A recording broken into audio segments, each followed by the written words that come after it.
Halo majikan, welcome back di teman cerita. Ini berarti teman cerita pertama di bulan September ya. Dimana sudah kita pilihkan nih untuk para majikan semua cerita yang the best of the best. Pokoknya terima kasih banget nih buat teman kita namanya Adi yang udah ngirimin ceritanya ya. Dimana ceritanya itu tentang sebuah gangguan dan ancaman yang Adi terima. Masalahnya gangguan dan ancaman itu mengincar istrinya bernama Rika dan anaknya bernama Anti. Jadi dulu nih si Adi itu punya rekan bisnis yang bernama Ozan di Surabaya. Pokoknya mereka merintis bareng sampai akhirnya besar bersama-sama. Bisnisnya itu di bidang jasa keuangan semacam kayak coaching investasi gitu lah gengs, macam saham, kripto dan lain-lain. Sesama istri-istri mereka juga dekat banget saling support. Hingga singkat cerita mereka berbeda pendapat dan akhirnya clash tuh, pecah kongsi, dan otomatis mereka menjalani hidup masing-masing dengan jalan yang berbeda. Hingga suatu hari Adi ini mendengar Ozan tuh terlibat semacam kasus, jadi banyak orang yang ngelaporin Ozan mengenai penggalapan dana dan penipuan gitu gengs. Dan nama Adi juga sempat ke bawah-bawah karena dari awal orang-orang tuh tahu kan Ozan sama Adi ini kental banget sohib. Padahal waktu Ozan dilaporkan sama orang-orang, keadaan mereka kan udah clash tuh, udah nggak bareng lagi. Yang mana Adi juga sebenarnya nggak kontak-kontakan juga sama Ozan, namanya juga orang berantem gimana sih? Tapi pernah nih akhirnya satu waktu, tahu-tahu Ozan ini telepon si Adi untuk minta bantuan,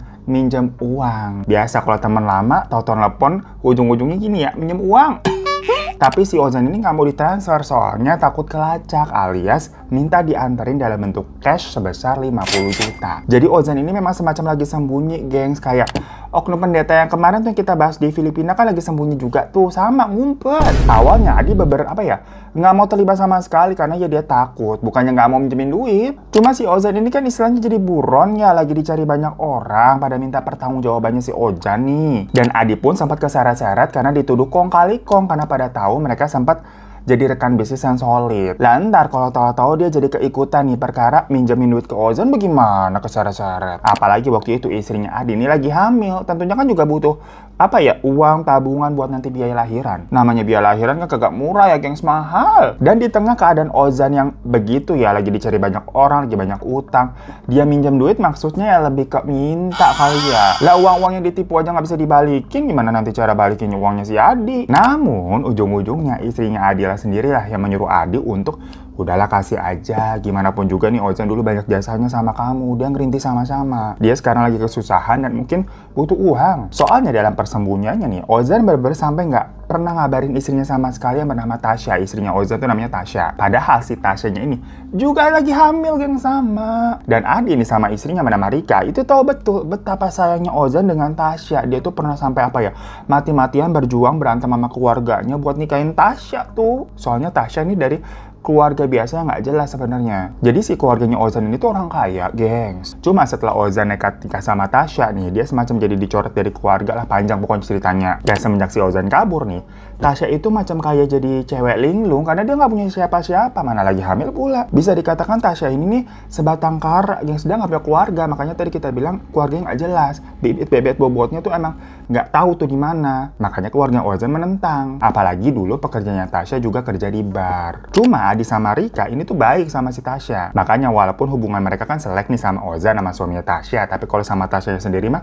masih sama-sama baik. Apalagi Rika sama Tasya nih hamilnya tuh barengan. Ya anyway, singkat cerita pokoknya karena suruhan istrinya sendiri ya tadi Rika, Adi janjian deh tuh sama si Ozan, yang ternyata si Ozan lagi ngumpet di sebuah kos-kosan. Di situ Ozan kelihatan lusuh banget kayak orang ketakutan gengs, kayak celingak begitu. Dan dia langsung ngambil uang 50 juta yang Adi bawa tuh di tas, terus nanti bilangnya udah gua balikin nanti gitu loh. Cuma di situ si Adi ini sempat bilang udahlah nggak usah dibalikin, yang penting urusan lo diselesaiin, jangan kabur-kaburan gini, kasihan si Tasya. Ya namanya kan pernah jadi sahabat baik, nasehatin lah. Tapi dengar begitu si Ozan yang mungkin lagi senewon gitu ya, banyak masalah, jadi malah marah. Dengan nada tinggi dia bilang kalau ini uang juga buat Tasya, udah lu nggak usah ngajarin gua, nanti gua balikin. Habis itu dia langsung masuk kamar lagi dan nyuruh Adi buat pulang. Jadi cuma ngambil duit doang. Ya sebenarnya di situ kan Adi kesel ya, siapa yang nggak kesel gitu dengan sikapnya si Ozan nih. Tapi si Adi kayak amat lah, dia nggak mau ambil pusing, ya udah dia pulang. Besokannya Adi sama Rika dapat kabar dari Tasya kalau Ozan ini udah ditangkap sama polisi yang akhirnya dipenjara. Kasusnya dulu sempat alot ya, prosesnya segala macam tuh lama. Yang mana Adi juga akhirnya nggak terlalu ngikutin nih karena dia fokus dengan kehamilan istrinya Rika nih. Udah itu sedikit background ya, sekarang kita masuk ke cerita bagian mistisnya. Waktu Adi sama Ozan ini masih partneran, mereka tuh punya aset berupa ruko yang dijadiin tempat tinggal juga di daerah Jakarta Utara. Sementara awalnya mereka ini itu berasal dari Surabaya, gengs. Nah tapi mereka nih sejak berdua clash atau pisah, akhirnya Ozan yang mengambil alih ruko itu. Dan Adi lebih lebih fokus lah untuk tetap di Surabaya. Cuma setelah Ozen bermasalah, rukonya ini tuh jadi sitaan bank. Sampai akhirnya ya tadi tuh Ozen di penjara. Akhirnya sama Adi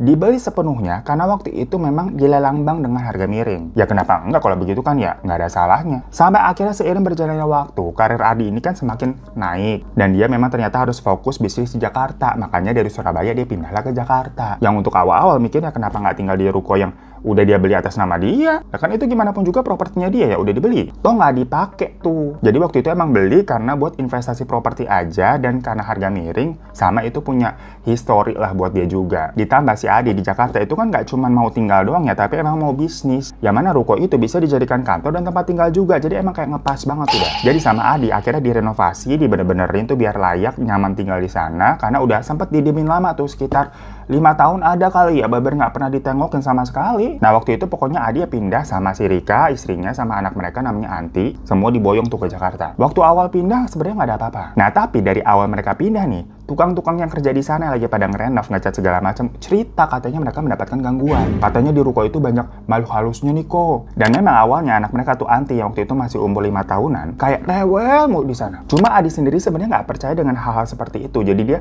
dengerin aja gitu ya, apalagi kerjanya lagi sibuk-sibuknya tuh, dimana urusan ruko segalanya tuh dihandle sama istrinya Rika, termasuk mandorin tukang. Sampai akhirnya Rika cerita sendiri ke Adi kalau iya ternyata memang benar nih banyak keanehan yang terjadi di ruko itu, dimana Rika sendiri katanya sempat melihat kayak ada yang lewat-lewat sekelebat di lantai 3. Jadi rukonya itu 3 lantai. Nah satu lantainya itu rencananya mau dibuat kantor, jadi semacam ada resepsionis sama ruangan kelas yang disekat-sekat. Kelasnya ini semacam kelas belajar finansial gitulah gengs. Nah lantai 2 itu juga dibuat kelas, terus ada ruang administrasi sama kamar ART atau karyawan lah. Nah, lantai 3-nya baru buat tempat tinggal. Bagian pertama dari ruko itu yang dirapihin tentunya aja lantai 3, karena buat tempat tinggal dulu kan, buat ditempatin. Jadi pas mereka pindah ke sana, lantai 3 itu udah siap tuh. Nah, tukangnya nih cerita kalau katanya di lantai 3 itu banyak penampakan. Setelahnya, habis itu ya tukang-tukang ngerjain lantai 2 sama lantai 1. Yang berarti tukang-tukang ini udah nggak ke lantai 3 lagi dong. Cuma Rika ini merasa beberapa kali ada orang yang kayak lalu lalang di lantai 3 tuh. Misalkan pas dia lagi di lantai 2 nih lagi mandorin tukang, di atas di lantai 3 kayak ada orang lagi kerja, lagi jalan-jalan. Tapi pas dilihat nggak ada siapa-siapa.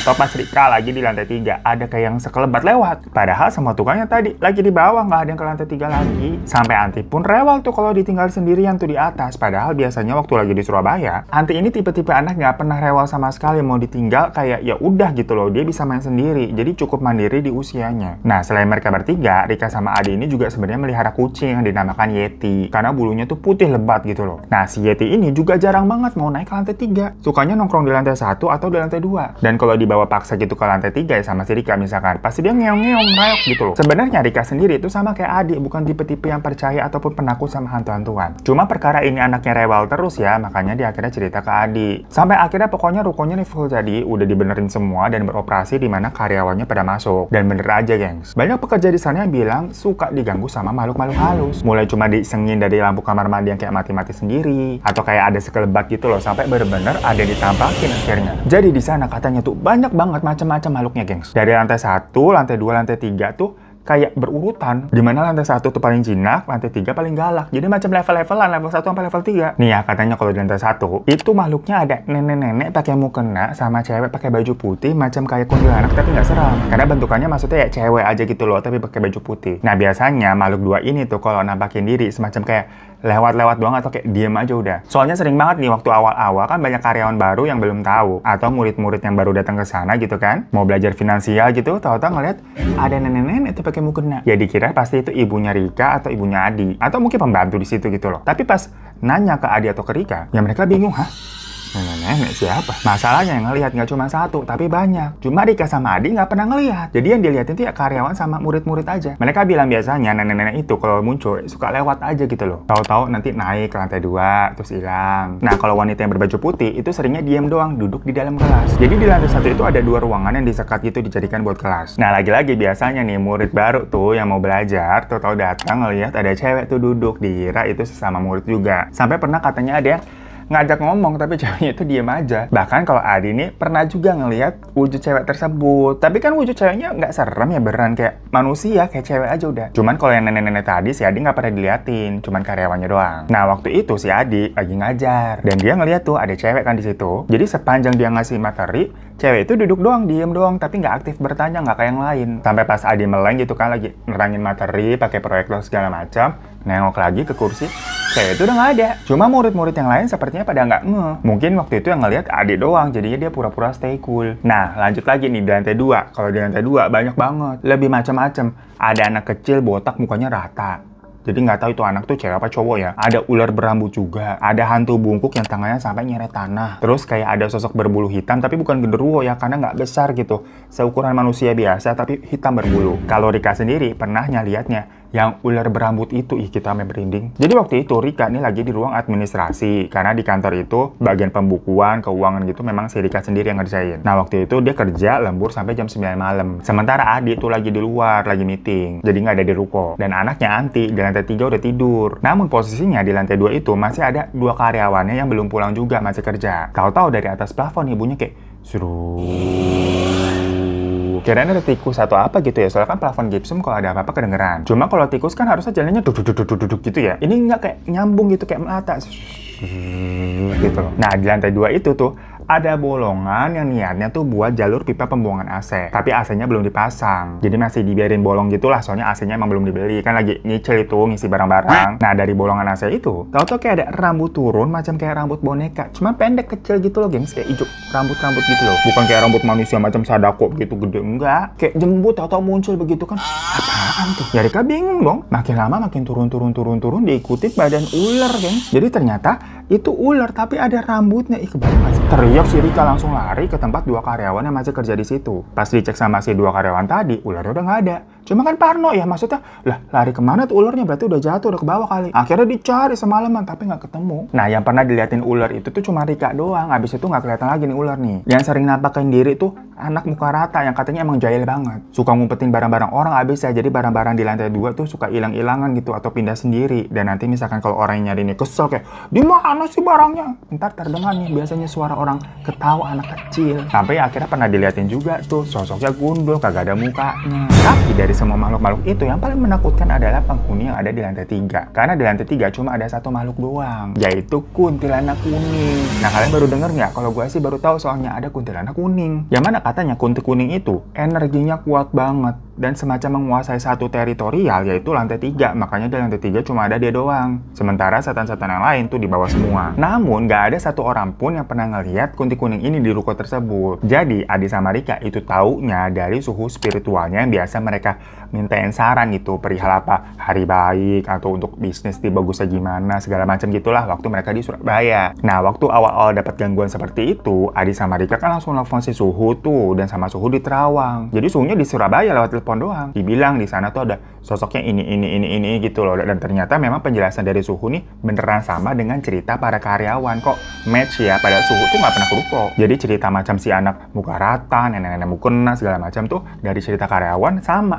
omongannya si Suhu. Nah waktu itu Suhu bilang kalau energi Adi sama Rika tuh kuat, makanya memang mereka jodoh. Jadi selama mereka bersama sebenarnya masih nggak apa-apa nih bisa melawan energi dari makhluk-makhluk yang ada di ruko tersebut. Intinya tahan-tahanin aja lah, karena biasanya awal-awal memang bentrok energinya nih, main kuat-kuatan. Asalkan pokoknya Adi sama Rika berani, nanti makhluk-makhluk itu akan tunduk dengan sendirinya lah. Cuman memang tetap di situ nggak diusir, tapi nggak bakal ganggu lagi, nggak bakal sampai bisa nyelakain lah karena energi mereka nih kalah. Cuma memang efeknya karena energi dari si kunti kuning yang paling kuat tuh di sana. Sementara Adi sama Rika kan tinggalnya emang di lantai 3. Akibatnya badan mereka tuh katanya memang suka sakit-sakitan, tahu-tahu ntar kayak biru-biru macam kayak orang kecapean gitu loh, gengs. Dan emang bawaannya kayak lelah terus, macam energinya habis gitu karena mungkin faktor diforsir ya bentrok sama si kunti kuning dalam merebut wilayah teritorial. Cuma lagi-lagi si Suhu bilang udah lawan terus aja nggak apa-apa. Makanya Adi sama Rika tetap bertahan di situ istilahnya ya, karena kan Suhunya juga udah bilang begitu. Namun kalau Adi sama Rika kan masih ada alasan ya kenapa mereka masih tetap tinggal di situ, karena ya emang udah dibeli mau gimana, udah attachment. Macam kayak lah ini kan tempat gue, enak aja gue disuruh pindah. Apalagi udah keluar duit juga buat renov tuh. Jadi ya udahlah tahan-tahanin aja emang. Lain halnya dengan para karyawannya, jadi banyak yang ketakutan dan banyak yang resign. Dimana hal itu membuat Adi sama Rika ya kewalahan, harus nyari orang baru terus, ngerekrut terus, dengerin cerita yang sama. Dimana kalau orang baru kan pastinya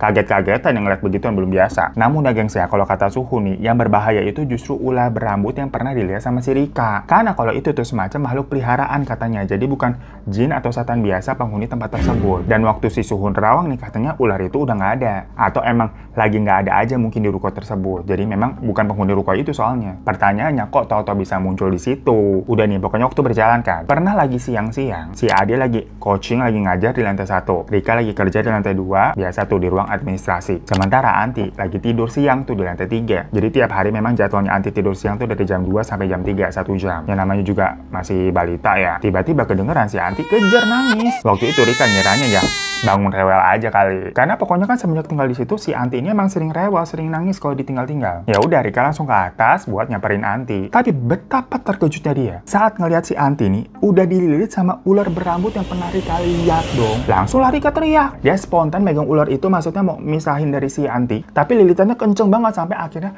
tangannya Rika yang digigit ya. Kita sampai merinding banget nih. Rika panik kan, langsung nyari korek dia keluar. Karena dia pernah dengar nih kalau ular tuh nggak suka api sama nggak suka asap. Ya pokoknya karena kejadiannya cepet ya, dia cuman mikirnya tuh kepikirannya gitu. Tapi tiba-tiba kepalanya berasa pusing, dia pingsan.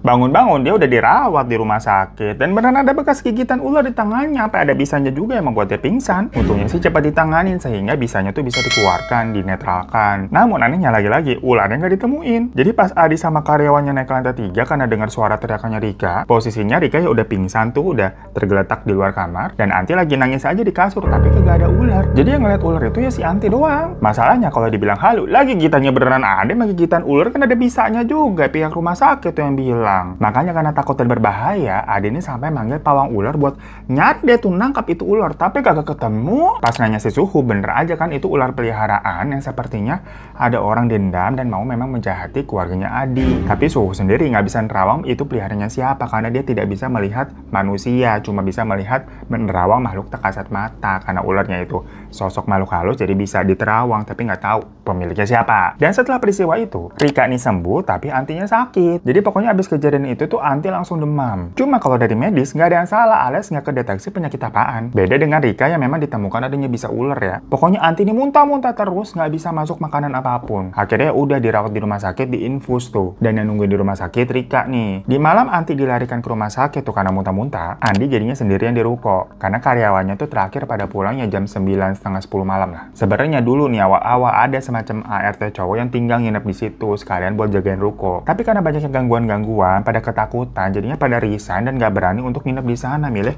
kalau emang tetap kerja di situ ya udah pulang. Jadinya terakhir memang si Adi hanya mengandalkan semacam ada tukang parkir sama tukang nasi goreng yang berjualan di depan ruko aja tuh buat ya mantau jagain ruko. Soalnya di sekitar daerah mereka tuh suka ada yang kemalingan burung lah, kemalingan motor lah. Makanya malam itu si Adi nggak ikut jaga di rumah sakit karena takut rukonya kan kosong, nggak ada yang jaga. Pas dia mau tidur nih, kucingnya tuh si Yeti ngeong-ngeong terus. Dan biasanya memang Yeti itu kan kalau nggak di lantai 2 ya di lantai 1. Dia nggak mau ke lantai 3 ngereok mulu. Nah waktu itu kedengarannya si Yeti ini posisinya memang lagi di lantai 2 ngeong-ngeong. Adi nih udah kecapean, udah lelah, kayak malas buat turun ke lantai 2, jadi dia tidur aja. Sampai tahu-tahu pintu kamarnya kayak digerau-gerau, yang ternyata si Yeti minta masuk. Adi sampai kaget, kayak maksudnya loh, ngapain nih kucing tau-tau minta masuk tumben-tumbennya gitu kan naik ke lantai 3. Si Adi kira nih minta makan lagi lapar atau gimana. Tapi di lantai 2 itu sebenarnya selalu ada makannya dia kalau ditaruh di sana gitu. Jadi selalu disetok. Jadi si Yeti ini nggak pernah kelaparan makanan. Ya udah pokoknya sama Adi kan dibukain pintu dan kucingnya masuk cuman diam aja gitu, duduk di lantai kamar. Karena udah ngantuk si Adi tidur. Tapi pintu tuh memang sengaja sedikit dibuka. Kalau si Yeti ini nanti mau keluar, mau pipis, mau pup segala macam kan. Si Yeti udah pinter ya bisa pup sama pipis sendiri tuh ada di lantai 2 tuh pasirnya. Sampai paginya si Adi bangun, beraktivitas seperti biasa nih. Karyawan juga udah pada datang kan pagi-pagi. Dia teleponan sama Rika kan, nanyain keadaan Anti, dibilang Anti masih lemas segala macam. Tapi udah membaik katanya. Nah Rika pokoknya di situ pesan makanan untuk si Yeti, ya itu di refill, jangan lupa sama pasirnya diganti. Ya udah dari situ makanya si Adi ke lantai 2 yang ternyata makanannya masih sisa tuh, makanan kucingnya dan pasirnya masih bersih. Jadi kemarin jangan-jangan si Yeti ini belum pipis atau belum pup sama sekali. Tumben-tumbennya tuh padahal biasanya sehari adalah pup gitu. Nah si Yeti ini sakit tapi gimana? Dicariin tuh si Yeti kok gak kelihatan. Nah Adi inget kan semalam si Yeti mah masuk kamar gitu, tapi abis itu dia nggak tahu lagi karena dia tidur. Adi nanya nih kepada karyawan, pada bilang kayak, iya nggak ngeliat Yeti dari pagi, mereka juga nyariin. Karena Yeti kan biasanya kalau nggak di lantai 2, lantai 1. Dan dia itu tuh kucing rumahan yang takut atau ogah keluar-keluar, jadi nggak pernah keluar dari ruko. Kalau misalkan ngeliat ada kucing kampung gitu di lantai 1, dia bakalan lari ke lantai 2 gitu, kayak cemen banget itu kucing. Tapi kok hari itu si Yeti nggak kelihatan nih di ruko nih, kemana? Keluar. Sampai siangan masih nggak ketemu si Yeti. Mulai resah nih si adik nih, karena Yeti itu tuh kucing kesayangan si Rika, yang udah dipelihara sebelum Anti ada. Jadi udah lama banget, gengs, dan si Yeti juga udah tua sebetulnya. Makanya kayaknya nih Yeti nggak mungkin keluar-keluar ruko. Ngapain juga? Dan tahu-tahu orang yang biasa bersih-bersih semacam ART di situ lari panik dari lantai 3 ke lantai 1 sambil bilang kalau dia nemuin Yeti di bawah kasur. Tapi posisinya udah kaku. Yang ternyata benar aja Yeti udah meninggal, badannya kaku, gengs. Ya adik kan shock banget, hah?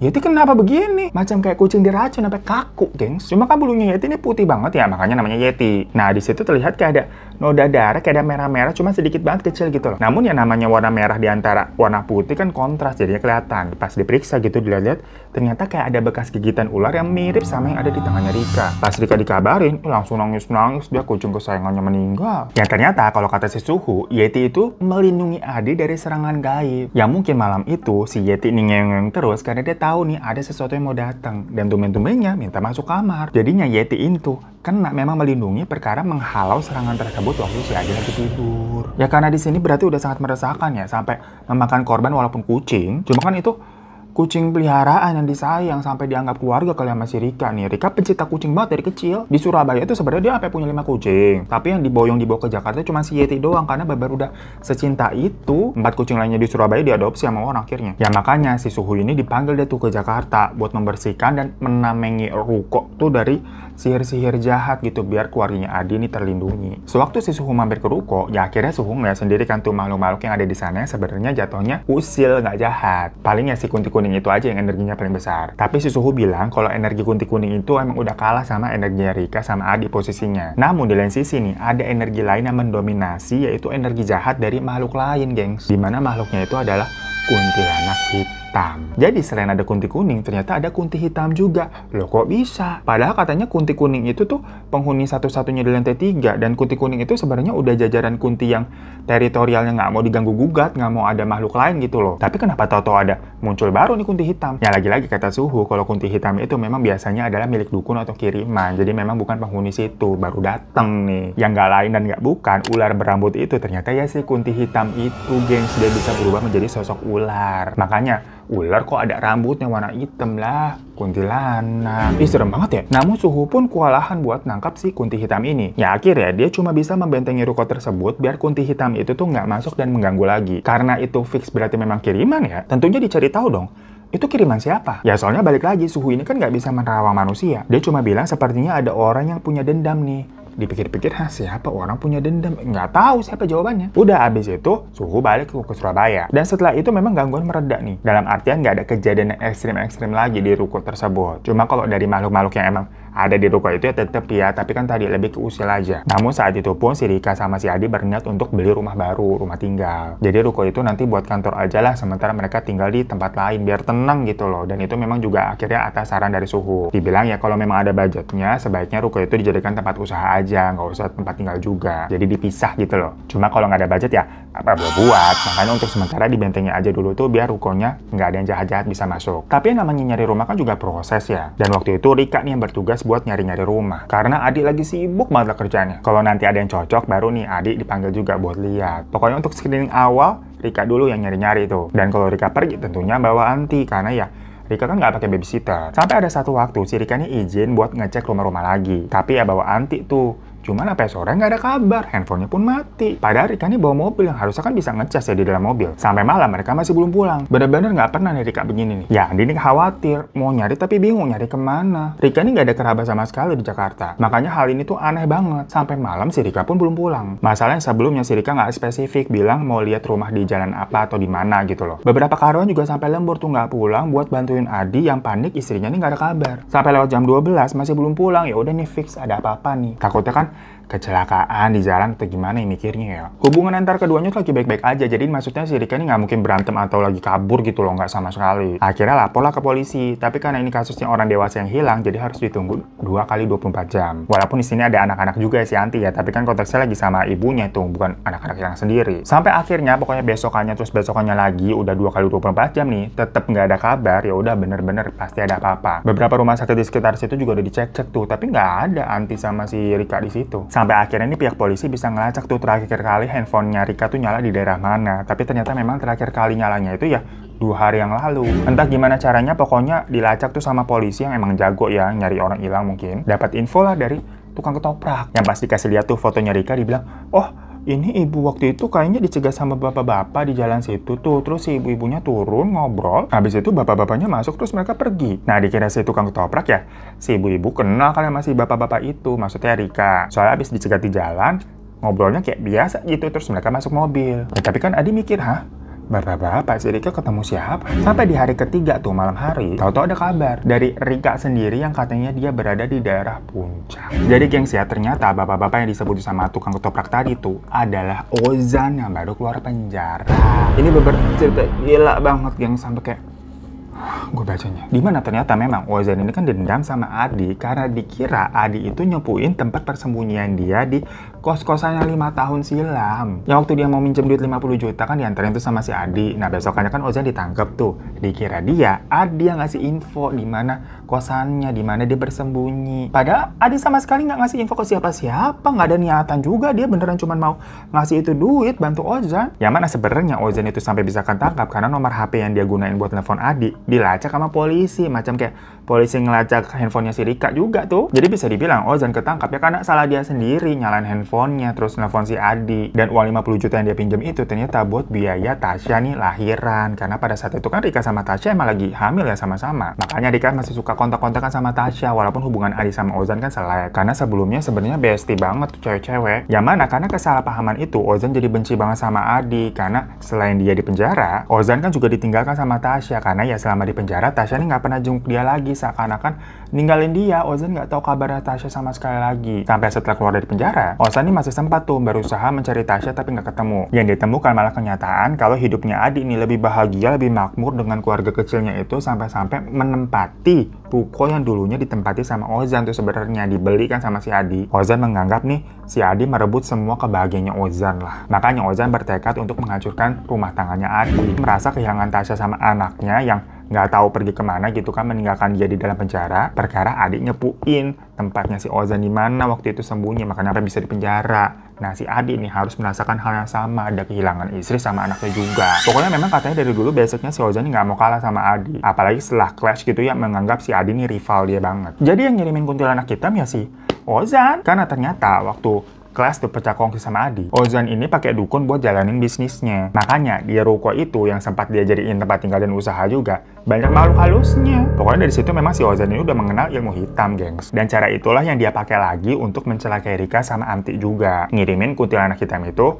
ke tempatnya Adi. Cuman kan akhirnya dibentengin tuh sama suhu, jadinya nggak bisa dipakai cara-cara goib lagi, nggak bisa masuk. Akhirnya Ozan nekat lah untuk menculik Rika sama Anti. Ya waktu Rika dicegat dan ketemu sama Ozan, pastinya ya kaget, tapi nggak berpikiran macam-macam mau diculik atau mau gimana, karena gimana pun juga kan Rika kenal sama Ozan. Dan waktu itu si Ozan juga nyegatnya nggak kayak begal, macam kayak ketemu di jalan kayak, Rika gitu loh. Terus ditanggapi sama Rika juga kayak, wah apa kabar kamu? Udah keluar? Apalagi kan ketemunya mereka di Jakarta ya, bukan di Surabaya. Di situ Ozan kayak cerita beralasan dia merasa bersalah mau ketemu sama Adi buat memperbaiki hubungan segala macam kan, karena dia punya utang juga 50 juta tuh mau balikin. Ya makanya sama Rika dibilang, ya udah ayo bareng aja naik mobilku, karena ini emang mau pulang juga. Dan Rika niatnya juga mau ada yang diomongin sama Ozan barengan sama si Adi nih. Tapi ternyata di tengah jalan Rika disekap dan Ozan membawa Rika sama Anti tuh ke daerah Puncak. Cuma waktu itu si Rika nggak tahu kalau dia dibawa ke Puncak ya. Soalnya selama perjalanan dia diikat, mulutnya disumpel, matanya ditutup segala macam, bener-bener kayak orang diculik. Tentunya Rika ini sempat berontak, tapi dia malah dipukulin berkali-kali dan diancam akan dihabisi tuh sampai dibuat pingsan, dibius. Bangun-bangun pokoknya si Rika udah terbaring tuh di tanah di sebuah tempat yang sepi banget kayak kebun gitu atau hutan lah. Di sebelahnya juga ada Anti tuh yang udah babak belur. Mukanya lebam-lebam biru-biru, yang berarti ini sewaktu si Rika pingsan tadi digebukin sama dibius, si Anti juga sempat digebukin sama Ozan. Gila nggak? Anak umur 5 tahun. Anti pokoknya tiduran tuh, masih nggak sadarkan diri. Rika ini mau teriak minta tolong nggak bisa ya, mulutnya disumpel, tangannya diikat. Sementara si Ozan nih, duduk tuh kayak betapa sampai komat-kamit gak jelas. Yang dari situ si Rika melihat ada sosok ular tuh yang berambut, datang turun, melingkar gitu dari salah satu pohon, mendatangi tubuhnya Anti. Tapi sebelum bisa mendekat, ular itu langsung ditendang sama Rika pakai kakinya. Karena kan yang diikat tuh tangan sama mulutnya disumpel ya, kakinya mah bebas bergerak. Nah gara-gara itu, Rika langsung digampar-gamparin sama si Ozan. Wah, dikata-katain deh pakai bahasa-bahasa kasar. Nah karena gamparan cukup brutal ya, beber digebukin geng. Si Ozan ini beber kayak orang marah banget. Sumpelan kain di mulutnya Rika tuh sampai kelepas gitu loh, geng. Dipukul gubuk gitu loh. Nah di kesempatan itu si Rika langsung teriak, Anti itu anak kamu, Tasya yang nitipin ke aku, tega kamu giniin anak kamu sendiri. Di situ si Ozan langsung diem. Nah kita pun bacanya juga diem, karena ternyata Anti itu anaknya Ozan sama Tasya, gengs. Jadi dulu si Ozan kan minjem 50 juta tuh buat biaya lahirnya Tasya kan. Abis itu dia dipenjara. Nah setelah itu si Adi nih fokus ngurusin Rika, nggak ngurusin si Ozan lagi. Walaupun konteksnya si Ozan dipenjara segala macam ya. Karena Rika ini lagi keguguran. Kalau kata dokter sih, si Rika kena toksoplasma apa begitu yang ditularkan dari kucing. Ya dari kecil kan si Rika ini emang suka kucing soalnya. Jadi masa-masa itu masa-masa yang berat banget buat Adi sama Rika. Sementara Tasya yang memang masih dekat sama mereka, malah sempat bilang kayak minta tolong kalau nanti anaknya lahir dirawat sama mereka aja. Soalnya kejiwaannya Tasya nih kayak nggak stabil semenjak si Ozan kena masalah tuh di penjara segala macem. Sebelum di penjara pun udah sempet ninggalin dia kan yang ngumpet tuh. Tasya merasa dia nggak bakal bisa jadi ibu yang baik. Pokoknya Tasya sempat bilang juga kalau anaknya jangan diasuh sama si Ozan. Orang dia lagi hamil aja nggak diurus, malah ditinggalin tuh kan. Si Tasya juga punya inner child soalnya tentang orang tuanya bercerai dan dia juga ditinggal. Jadi semacam nggak punya keluarga lagi dia tuh. Tapi waktu itu memang hanya sekedar omongan aja. Tapi mungkin entah itu omongan atau doa atau emang Tasya udah punya firasat ya. Setelah melahirkan, Tasya pun meninggal karena memang pendarahan. Dan makanya akhirnya anaknya Tasya dirawat sama Adi dan Rika sesuai amanat yang terakhirnya si Tasya itu. Dikasih nama lah Anti. Si Ozan merasa di penjara nggak pada dikunjungin sama Tasya lagi karena ya Tasyanya emang udah nggak ada. Cuma dikira dia, Tasyanya pergi ninggalin karena si Ozan ini divonis 6 tahun penjara waktu itu sebenarnya. Tapi akhirnya dapat remisi. Makanya setelah 5 tahun bebas tuh, Rika kaget kan ketemu sama si Ozan. Oh udah keluar. Cuma Ozan nggak tahu kalau Tasya ternyata telah tiada karena Tasya nggak punya kerabat siapa-siapa. Jadi nggak ada yang ngasih tahu si Ozan juga. Dikiranya Ozan pokoknya Tasya ninggalin dia. Padahal waktu si Ozan kabur tuh yang sembunyi, dia bukannya mau ninggalin Tasya yang lagi hamil, tapi kan memang lagi nyelamatin dirinya sendiri. Cuma dia masih kepikiran tuh, makanya minjem uang 50 juta buat biaya lahiran. Pokoknya abis keluar penjara itu, tahu kabarnya si Adi malah terlihat bahagia sama Iti dan kelihatan ada anaknya juga tuh. Dendam si Ozan. Yang padahal Adi sama Rika itu ngurusin dan besarin anaknya si Ozan. Dan bukan Adi juga yang nyempuin tempat persembunyiannya Ozan kala itu. Nah pas dengar semua itu, Ozan bener-bener kaget, dia terpukul. Dia melihat Anti ini udah babak belur, abis dia hajar gengs. Anaknya sendiri ternyata itu dia hajar. Dan di situ ular berambut kunti itu datang lagi tuh, mau gigit si Anti. Langsung Ozan nyengkerem ularnya pakai tangan, yang mana ularnya mungkin kayak kaget gitu dan malah langsung gigit tangannya si Ozan sambil ngelilit tangannya Ozan juga. Ozan langsung jatuh ke tanah, kejang-kejang dia. Setelah itu ularnya pergi. Rika ini nggak bisa berbuat apa-apa karena kan tangannya masih diikat. Jadi dia hanya bisa teriak-teriak minta tolong. Tapi semalaman nggak ada orang di sekitaran sana, nggak ada yang lewat. Sampai akhirnya Anti kebangun, nangis-nangis, ya udah mereka di situ nggak bisa ngapa-ngapain. Si Ozan ini udah terbujur kaku gitu, udah membiru, mulutnya juga membusa. 2 hari mereka di sana, gengs, karena itu beberapa ya.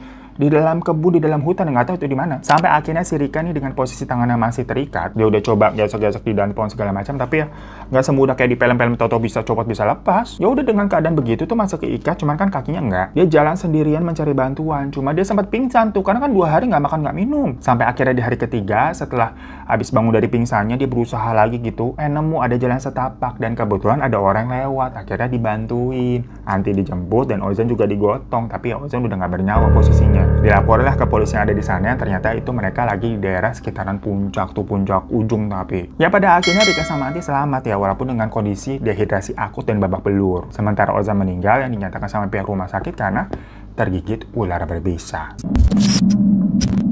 So itu guys kiriman cerita dari Adi yang setelah 10 tahun berlalu semenjak kejadian yang tadi, sekarang hidupnya sih udah normal ya, jauh banget dari kata mistis malah. Karena Adi sama Rika juga udah pindah rumah. Ruko yang waktu itu tuh udah dijual tuh karena memang Adi ini dapat rezeki, usahanya makin lancar, jadinya bisa beli ruko baru yang lebih besar dan strategis tempatnya. Anti sendiri pun sehat-sehat aja katanya. Tapi kalau ditanya nih, Anti nggak ingat sama sekali sebenarnya dengan kejadian waktu itu. Soalnya ya umurnya baru 5 tahun. Yang dia ingat cuma kayak ada part-part kayak digebukin tuh di kebun. Itu soalnya menjadi pengalaman traumatis yang membuat dia takut ya. Jadi kayak semacam potongan-potongan memori aja, geng. Selebihnya nggak inget ya kalau versi Anti sendiri. Ya udah, untungnya akhirnya baik-baik aja keluarganya Adi sama Rika. Terima kasih banyak untuk ceritanya.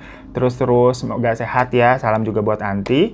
Dan terima kasih juga buat majikan yang udah pada nontonin terus. Jangan lupa juga klik subscribe di bawah kalau belum. Kalau mau kirim-kirim cerita boleh ke email ini. Dan sampai jumpa lagi di teman cerita selanjutnya. Assalamualaikum warahmatullahi wabarakatuh. Janganlah takut cerita